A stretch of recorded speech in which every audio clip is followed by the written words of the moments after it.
का बहुत बहुत स्वागत है। आज बदलाव यात्रा का 7वां दिन है। पिछले 6 दिनों में जिस तरीके का ज़बरदस्त जन समर्थन पूरे हरियाणा में आम आदमी पार्टी की बदलाव यात्रा को मिल रहा है, वो बता रहा है कि 2024 में हरियाणा की राजनीति में बहुत बड़ा बदलाव आने वाला है। इस बार सिर्फ पार्टियां नहीं बदलेंगी कि कभी कांग्रेस, कभी बीजेपी, कभी इनेलो, कभी जीजेपी। इस बार माहौल बदलेगा, इस बार व्यवस्था बदलेगी, इस बार आम आदमी की सरकार आएगी, ऐसी उम्मीद हमें लोगों की आंखों में नज़र आ रही है। आप देखिए, लोग हमसे पूछते हैं कि क्या है ये बदलाव यात्रा। कांग्रेस भी निकाल रही है यात्रा, बीजेपी भी निकाल रही है यात्रा, जेजेपी भी निकालती है यात्रा, इनेलो भी निकालती है यात्रा। तो लोग पूछते हैं कि आपकी बदलाव यात्रा में अलग क्या है। इस बदलाव यात्रा में ये अलग है कि आप सोच के देखिए, कांग्रेस क्यों निकाल रही है यात्रा। कांग्रेस यात्रा निकालती है तो उसको ये बताना चाहिए कि 25 साल राज करने का मौका मिला हरियाणा के अंदर, उनको कर लेते जो भी कुछ बदलाव करना था। यात्रा क्यों निकाल रहे हैं? भारतीय जनता पार्टी जब 52-55 आजकल यात्राएं चल रही हैं भारतीय जनता पार्टी की, पता नहीं कितनी, वो जब यात्रा निकालते हैं तो उनको क्या ज़रूरत है यात्रा निकालने की? वो तो सत्ता में है, जो कुछ भी करना चाहते हैं हरियाणा की भलाई के लिए कर देना। यात्रा निकालने का क्या मतलब है? इनेलो के यात्रा निकालने का क्या मतलब है? सत्ता में साझेदार भी रहे हैं और अब दूर दूर तक सत्ता में आने की कोई उम्मीद नहीं है, तो फिर यात्रा निकाल के क्या करेंगे? इसलिए ये सारी यात्राएं राजनीतिक और बेमानी है। आम आदमी पार्टी जब बदलाव यात्रा निकाल रही है तो उसका मकसद हरियाणा में सत्ता परिवर्तन के जरिए व्यवस्था परिवर्तन करना है।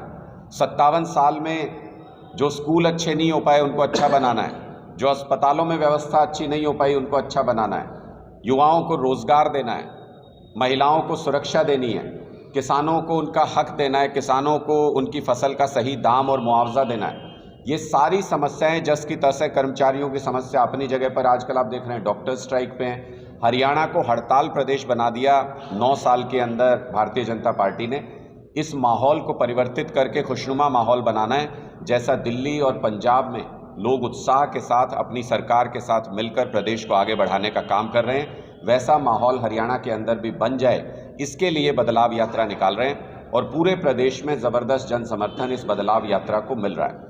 ख़ास तौर से अगर मैं यहाँ की बात करूँ, नारनौंद में भी अगर आप देखेंगे तो मुझे कई साथी बताते भी हैं, और जब यहाँ से जितनी बार भी मैं गुजरा हूँ मैं देखता भी हूँ, सड़कों की हालत बहुत ख़राब है, बहुत ख़राब सड़कों की हालत है। सालों साल से ठीक नहीं हुए। हमारे कार्यकर्ता तो ये बताते हैं जी, पुराने नेता जो थे मिल के पैसा खा गए सारा का सारा। इन सड़कों का कागज़ों पे बनी है ये सड़कें, कभी असल में नहीं बन पाई। स्वास्थ्य सुविधाओं की हालत आप यहाँ पे देख लीजिए किस तरीके की है। क्या सरकारी अस्पताल में इलाज उपलब्ध होता है? यहाँ पे इलाज के नाम पे क्या सिर्फ खाना पूर्ति नहीं होती? क्या यहाँ दवाइयाँ, ऑपरेशन किसी भी पेशेंट को सरकार की तरफ से मुफ्त में मिल जाता है? जब तक ये मूलभूत सुविधाएँ नहीं हैं, जब तक 24 घंटे बिजली नहीं है, जब तक घर घर पे पानी नहीं है, तब तक आम लोगों की मूलभूत ज़रूरतें पूरी नहीं होती, और तब तक राजनीति से कोई फ़ायदा आम जनता को नहीं मिल पाता है। इसलिए ये बदलाव यात्रा हमने शुरू की है। ख़ास तौर से जो मुख्यमंत्री मनोहर लाल खट्टर जी युवाओं को इजराइल भेजने की बात कर रहे हैं, उसको लेकर के पूरे हरियाणा में ज़बरदस्त रोष है। मैं पिछले कई दिनों से हरियाणा में लोगों से मिल रहा हूँ, जहाँ जहाँ से गुजर रहे हैं। लोग कह रहे हैं कि 2 लाख सरकारी पद खाली हैं हरियाणा के अंदर।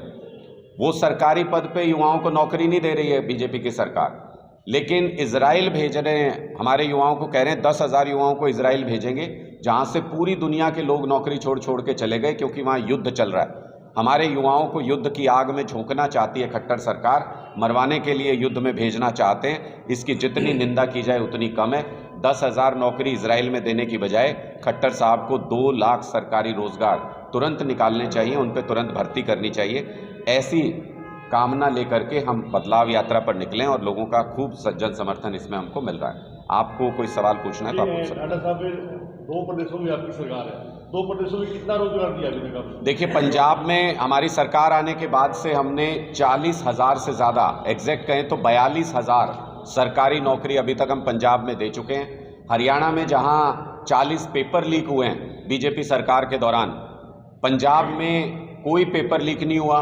हरियाणा में करीब करीब 27-28 भर्तियां कोर्ट में फंसी हुई हैं। पंजाब के अंदर कोई भर्ती कोर्ट में नहीं फंसी। 13,000 कच्चे कर्मचारी पक्के किए पंजाब के अंदर हमने, और साथ ही साथ 3.5 लाख के आसपास प्राइवेट रोजगार का इंतजाम पंजाब के अंदर हमने किया। हरियाणा रोजगार के मामले में आखिरी पायदान पे आता है पूरे देश के अंदर। बेरोजगारी में नंबर 1 बना दिया हरियाणा को। हरियाणा का युवा, जैसे पंजाब में एक समय पे जब कांग्रेस और अकाली वगैरह की सरकार होती थी तो होड़ लगी रहती थी, विदेश भागते थे युवा। अब पंजाब का युवा विदेश नहीं जा रहा है। अब पंजाब का युवा पंजाब में रुक रहा है क्योंकि उसे वहाँ रोजगार दे रही है सरकार, उसे वहाँ जीने के अवसर दे रही है सरकार। और हरियाणा के युवाओं में होड़ लग गई है। डंकी से जाएं, लीगल तरीके से जाएं, इलीगल तरीके से जाएं, किसी भी तरीके से जाएं।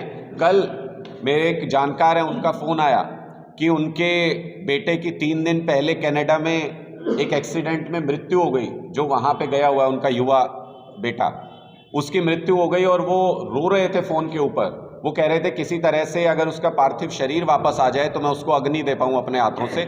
ऐसी हालत पैदा कर दी है बेरोजगारी की अवस्था ने कि माँ बाप किसी भी हालत में अपने बच्चों को विदेश भेज देते हैं, लीगल इलीगल तरीके से, और फिर वापस आने का भी कोई रास्ता नहीं होता अगर परिवार में कोई ऐसी स्थिति बन जाए तो। इसलिए ऐसे हालात से बाहर हरियाणा को लाने का सिर्फ एक ही तरीका है, जो हम दिल्ली में कर रहे हैं, जो हम पंजाब में कर रहे हैं। दिल्ली में भी अभी हमने 5000 कच्चे सफाई कर्मचारी जो थे उनको पक्का किया एमसीडी के अंदर। ऐसा ही हरियाणा के अंदर भी करेंगे जब आम आदमी पार्टी की सरकार हो। जी, शराब घोटाले में आपके संजय सिंह जी अंदर हैं और केजरीवाल जी की भी तलवार लटक रही है गिरफ्तारी, तो इससे आम आदमी पार्टी की जो लोकप्रियता थी उसमें काफ़ी गिरावट आई है। मुझे नहीं लगता कि 1% की भी गिरावट आई है। ये भारतीय जनता पार्टी के सर्टिफिकेट हैं, जो ईमानदारी के सर्टिफिकेट वो आम आदमी पार्टी को दे रहे हैं। जितना मर्जी कोशिश कर लें, अंग्रेज भी तो यही सोचते थे कि शहीद भगत सिंह जी को फांसी चढ़ा दो, फिर कौन आज़ादी मांगेगा। क्या आज़ादी मांगना बंद हो गए लोग? भारतीय जनता पार्टी को लगता है कि आम आदमी पार्टी के साथ लोग लगातार जुड़ते जा रहे हैं। अरविंद केजरीवाल जी की लोकप्रियता लगातार बढ़ती जा रही है और भारतीय जनता पार्टी को अगर कोई हरा सकता है तो आम आदमी पार्टी हरा सकती है। इसलिए वो हमको ख़त्म करना चाहते हैं। आपने कभी सुना कि राहुल गांधी जेल जा रहे हैं? आपने कभी सुना सोनिया गांधी जेल जा रही हैं? या भूपेंद्र हुड्डा जी जेल जा रहे हैं, जिनको कहती थी भारतीय जनता पार्टी की खूब भ्रष्टाचार कर दिया उन्होंने? ये तो कभी जेल नहीं जाते भारतीय जनता पार्टी की सरकार में। तो फिर अरविंद केजरीवाल ही क्यों? एक ही केस में पहले सत्येंद्र जैन, फिर मनीष सिसोदिया, फिर संजय सिंह, जिनका दिल्ली सरकार से कोई लेना देना नहीं, फिर अब कह रहे हैं कि अरविंद केजरीवाल जी को नोटिस दे रहे हैं कि उनको गिरफ्तार करेंगे एक ही केस में। कभी सुना आपने? पहले तो ये होता था कि किसी एक केस में एक मंत्री पकड़े गए, जांच हुई, दूसरे केस में दूसरे मंत्री पकड़े गए। यहाँ तो सरकार के सारे मंत्रियों को जो भी काम करता है, सत्येंद्र जैन ने हॉस्पिटल बनाए जेल के अंदर, मनीष सिसोदिया ने स्कूल बनाए जेल के अंदर, संजय सिंह मोदी जी के मित्र के खिलाफ आवाज उठाते थे जेल के अंदर। कितना मर्जी जेल के अंदर डाल लो, कितना मर्जी जुल्म कर लो, हम डरने वाले नहीं हैं। गोली मारनी हो गोली मार दो, फांसी चढ़ाना है फांसी चढ़ा दो। ये बदलाव जो शुरू हो गया ये किसी हालत में अब रुकेगा नहीं। विपक्षी की आरोप है कि आम आदमी पार्टी आम आदमी नहीं खास पार्टी बन गई है। देखिए, विपक्ष का काम है आरोप लगाना, लेकिन उनके आरोप लगाने से आम आदमी पार्टी के काम छुप नहीं जाएंगे। अगर आम आदमी पार्टी ने काम नहीं किया होता दिल्ली और पंजाब में तो मोदी जी को हमारी नकल करने की ज़रूरत नहीं पड़ती। पहले वो वादे किया करते थे, पहले वो मैनिफेस्टो में अपने वादे बताया करते थे। अब अरविंद केजरीवाल जी की गारंटी की नकल करके मोदी जी कह रहे हैं कि मैं भी गारंटी दूंगा, क्योंकि ये गारंटी जो है अरविंद केजरीवाल जी की वो लोगों को पसंद आ रही है। हमने काम करके दिखाया, इसलिए भारतीय जनता पार्टी और कांग्रेस हमारी नकल करने को मजबूर हैं। उनके चुनावी वादों में अब हमारी नकल शामिल है, हमारे मैनिफेस्टो की नकल शामिल है। लेकिन कहते हैं, बचपन से सुनते आए हम कि नकल के लिए अकल चाहिए। नकल तो कर लोगे अरविंद केजरीवाल जी के कामों की, लेकिन उनको ज़मीन पे लागू करने के लिए अकल कहाँ से लाओगे? जी, हरियाणा प्रदेश में क्या चेहरा क्या रहेगा मुख्यमंत्री का चेहरा? एक आम आदमी मुख्यमंत्री का चेहरा है हरियाणा के अंदर। जैसे अरविंद केजरीवाल जी के परिवार में किसी ने राजनीति नहीं की थी पहले, जब वो राजनीति में आए लोगों ने कहा कि आपको प्रदेश का मुख्यमंत्री होना चाहिए, वो बने। इसी तरह से पंजाब में एक टीचर के बेटे हैं भगवंत मान जी, उन्होंने भी कभी कोई राजनीति नहीं की। उनको लोगों ने कहा कि आप प्रदेश को संभालें, प्रदेश के मुख्यमंत्री होने चाहिए, उनको बना दिया। इसी तरह से हरियाणा में भी किसी एक आम घर से निकला हुआ कोई व्यक्ति हरियाणा का मुख्यमंत्री बन जाएगा। हमारे लिए वो अहम प्रश्न नहीं है। हमारे लिए महत्वपूर्ण प्रश्न ये है कि हरियाणा के लोगों को 24 घंटे बिजली कब मिलेगी, घर घर में पानी कब मिलेगा, सरकारी स्कूल कब शानदार बनेंगे, सरकारी अस्पताल कब शानदार बनेंगे। ये हमारे लिए महत्वपूर्ण प्रश्न है, इनका जवाब तलाश रहे हैं लोगों के बीच में। केजरीवाल अगर गिरफ्तार होते हैं तो दूसरी पार्टी का क्या आगे वो रहेगा? ये आपने बिल्कुल वैसा ही सवाल किया कि शहीद भगत सिंह जी जब जेल चले गए तो क्या देश को आज़ादी मिली थी कि नहीं मिली थी? गांधी जी जब जेल गए तो देश को आज़ादी मिली कि नहीं मिली? कोई फर्क नहीं पड़ता। हम आज़ादी के मतवाले हैं, हम आज़ादी की दूसरी लड़ाई लड़ रहे हैं। जिसमें आम लोगों के अधिकारों की लड़ाई है, मूलभूत सुविधाओं की लड़ाई है। 75 साल में जो सुविधाएं इन लोगों ने नहीं दी, उन सुविधाओं को लोगों तक पहुंचाने की हमने ठानी है। सर पे कफन बांध के निकले हैं। जो कुछ भी करना चाहे तानाशाही सरकार वो कर ले, लेकिन ये बदलाव होकर रहे। आज ईडी के बुलावे पर भी केजरीवाल नहीं पहुंचे। देखिए, ईडी मुख्यमंत्री जी ने करीब 1 महीने पहले विपश्यना पे जाने का अपना कार्यक्रम बना लिया था और उसको काफ़ी दिन पहले सार्वजनिक भी कर दिया था। उनके कार्यक्रम सार्वजनिक करने के बाद जानबूझकर ऐसी तारीख पर ईडी ने नोटिस दिया जिस पर वो उपलब्ध नहीं है। इसलिए मुझे लगता है कि ये साजिश का ही दूसरा हिस्सा है जिसमें ईडी परसेप्शन क्रिएट करना चाहती है, लेकिन लोगों के सामने अब ये स्पष्ट हो गया है। कोई केस थोड़ी है, 100 से ज़्यादा रेड मार चुके हैं इस केस में। 100 से ज़्यादा रेड में आज तक 100 रुपये का भी काला धन बरामद नहीं हुआ किसी एजेंसी को, आम आदमी पार्टी के किसी नेता के यहाँ से। मैं आपको खुली छुट्टी देता हूँ, बीजेपी, कांग्रेस, किसी भी पार्टी के लोकल नेता के यहाँ कांस्टेबल लेके चले जाइए। अगर नोटों की गड्डियाँ नहीं निकली उनके घर से तो आप वापस आके कान पकड़ लीजिएगा मेरा। लेकिन ये जिस तरीके से साजिश करके आम आदमी पार्टी को ख़त्म करना चाहते हैं, अरविंद केजरीवाल को ख़त्म करना चाहते हैं, उसको लेकर पूरे हरियाणा में ज़बरदस्त गुस्सा है। हरियाणा का कोई व्यक्ति प्रधानमंत्री पद तक आज तक नहीं पहुंचा। इससे पहले सिर्फ एक मौका आया था जब चौधरी देवीलाल जी उप प्रधानमंत्री बन पाए थे। हरियाणा के लोग चाहते हैं कि उनका यहाँ से निकला हुआ व्यक्ति, हरियाणा की माटी में पैदा हुआ व्यक्ति देश के शीर्ष पद पर पहुंचे। केजरीवाल जी बहुत तेज़ी से उस पद की तरफ बढ़ रहे हैं, बहुत तेज़ी से उनकी पॉपुलैरिटी देश में बढ़ रही है, इसलिए बीजेपी उन्हें ख़त्म करना चाहती है। हरियाणा के लोगों में इस बात को लेकर गुस्सा है कि साजिश करके एक हरियाणवी को खत्म करने की कोशिश की जा रही है। दारू के घोटाले को छिपाने के लिए दिल्ली में एक बोतल के साथ एक बोतल फ्री दी गई ठेकों पे। देखिए, मैं आपसे पूछना चाहता हूं कि आपको हरियाणा के अंदर कोई शराब घोटाला कभी नज़र आया कि नहीं आया? अभी 25 मौतें हो गई थी यमुनानगर के अंदर, शायद कोई शराब घोटाला नहीं था। सोनीपत के अंदर उससे पहले 40 मौतें हुई थी, शायद कोई शराब घोटाला नहीं था। देश की राजधानी में ऐसा पहली बार हुआ है कि एक बोतल के साथ एक बोतल शराब की फ्री इसलिए दी गई कि ओवर कोटा जो 2 नंबर का था उसको छुपाने के लिए। मैं फिर से अपना सवाल, मैं जवाब दोहराता हूँ। आपने अपना सवाल दोबारा पूछा, मैं फिर से जवाब दोहराता हूँ। हरियाणा के अंदर यमुनानगर में 25 मौतें हुई शराब पी करके, जहरीली शराब पी के, कोई शराब घोटाला नहीं दिखता ईडी और सीबीआई को। सोनीपत में मौतें हुई, कोई शराब घोटाला नहीं दिखता ईडी सीबीआई को। सिरसा में मौतें हुई, कोई शराब घोटाला नहीं दिखता ईडी सीबीआई को। गुजरात में 100 लोगों की मौत हो गई जहरीली शराब पी के, कोई शराब घोटाला नहीं दिखता। हरियाणा में दिन में ठेके खुलते हैं लीगल, रात को ठेके खुलते हैं इलीगल, कोई शराब घोटाला नहीं दिखता। शराब 9 लाख बॉटल्स हरियाणा से सरकारी रिकॉर्ड से गायब हैं, कोई शराब घोटाला नहीं दिखता। शराब घोटाला वहाँ दिखता है जहाँ मनीष सिसोदिया जी अच्छे स्कूल बना रहे हैं, जहाँ सत्येंद्र जैन जी अच्छे अस्पताल बना रहे हैं, जहाँ अरविंद केजरीवाल जी घर घर में आम लोगों को सुविधाएं दे रहे हैं, बिजली मुफ्त दे रहे हैं। और उस शराब घोटाले में भी ईडी, सीबीआई, इनकम टैक्स, सारी एजेंसियां मिलके भी 100 से ज़्यादा रेड मारने के बाद भी मनीष सिसोदिया जी के लॉकर से सिर्फ एक झुनझुना बरामद कर पाई, उसी को बजाते फिर रहे हैं। 3 स्टेट में जीत के बाद बीजेपी काफी उत्साहित है, तो इंडिया गठबंधन या आम आदमी पार्टी कैसे मुकाबला करेगी? देखिए, मुझे लगता है कि 3 स्टेट का जो रिजल्ट आया उससे एक बात तो साफ हो गई कि कांग्रेस के बस की बात नहीं है भारतीय जनता पार्टी को हराना। सीधा मुकाबला था, सारे सहयोगी दलों ने सीधा रास्ता दे दिया, सबने बैकआउट कर लिया कि कांग्रेस सीधे मुकाबले में भारतीय जनता पार्टी को हरा दे। लेकिन फिर भी अपने खराब नेतृत्व की वजह से, अपनी नीतियों की वजह से, अपनी गुटबाजी की वजह से कांग्रेस नहीं हरा पाई भारतीय जनता पार्टी को। इसका एक बहुत ज़बरदस्त मैसेज गया पूरे हरियाणा के अंदर कि कांग्रेस पार्टी सीधे मुकाबले में भी बीजेपी को हरा नहीं पाती है। अगर बीजेपी को हराना है तो आम आदमी पार्टी हरा सकती है, जिसने 2 बार दिल्ली के अंदर बुरी तरह से बीजेपी को हराया, जिसमें अमित शाह जी ने भी प्रचार किया, मोदी जी ने भी प्रचार किया। उसके बाद एमसीडी में 15 साल पुरानी उनकी सरकार को हराया। गुजरात में उनके घर में जाके सीधे मुकाबले में 41 लाख वोट हासिल किए पहली बार में ही। तो लोगों को अब भरोसा है कि अगर कोई हरा सकता है भारतीय जनता पार्टी को तो आम आदमी पार्टी हरा सकती है।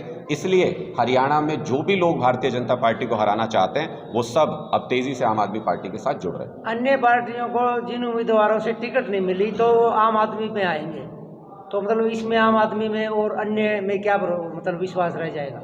देखिए, आम आदमी पार्टी, आप अगर पंजाब का भी रिकॉर्ड उठा के देखेंगे और दिल्ली का भी रिकॉर्ड उठा के देखेंगे, हम नहीं है दूसरी पार्टियों के कैंडिडेट्स के भरोसे, ये रहते होंगे दूसरी पार्टी के कैंडिडेट के भरोसे। हम आम घर से किसी एक व्यक्ति को ले करके उससे हमने बड़े बड़े धुरंधरों को पंजाब के अंदर हराया है। एक मोबाइल शॉप पे काम करने वाला लड़का जिसने इतने बड़े धुरंधर को हरा दिया पंजाब के अंदर, चन्नी साहब को हरा दिया, मुख्यमंत्री थे, सिटिंग मुख्यमंत्री थे। राजा अमरिंदर सिंह को किसने हराया, आप जानते हैं क्या नाम? सिद्धू साहब को किसने हराया, आप नाम जानते हैं क्या? राजनीति यही है, आम घरों से निकले हुए लोग राजनीति के अंदर जब अपना नाम बनाते हैं, जब बड़े बड़े नेताओं को हराते हैं, तो उसको राजनीतिक बदलाव कहते हैं। आम आदमी पार्टी को इसी बदलाव के लिए जाना जाता है। हरियाणा में भी बड़े बड़े गढ़ तोड़ेंगे, बड़े बड़े नेताओं को हराएंगे, सारी पार्टियों की जमानत जब्त कराएंगे। तो जो अन्य पार्टियों से आएंगे तो आम आदमी पार्टी उनको टिकट नहीं देगी। सभी अच्छे लोगों का हरियाणा को सुनहरा बनाने में, अच्छा भविष्य बनाने में सभी अच्छे लोगों का स्वागत है।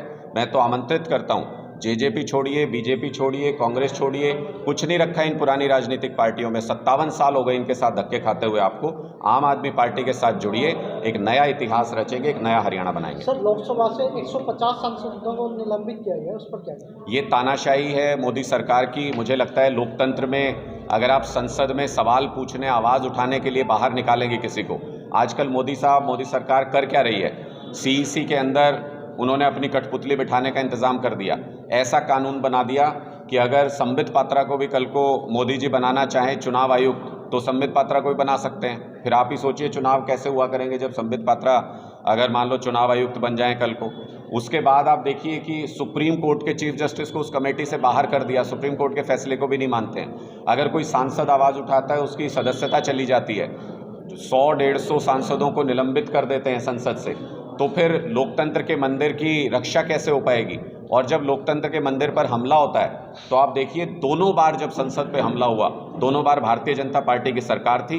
ये अपने आप में बताता है कि लोकतंत्र को सबसे ज़्यादा खतरा अगर किसी से है तो वो भारतीय जनता पार्टी से है। इसलिए सारी पार्टियों ने एक राय होकर ये फैसला किया इंडिया गठबंधन में कि सबसे पहले लोकतंत्र को बचाना है, सबसे पहले लोकतंत्र को बचाने की लड़ाई लड़नी है। इसलिए लोकसभा चुनाव में सभी मिलकर चुनाव लड़ेंगे। देश के उपराष्ट्रपति की नकल उतारी जाती है सरेआम, और उसमें आपकी पार्टी सहयोग कर रही है।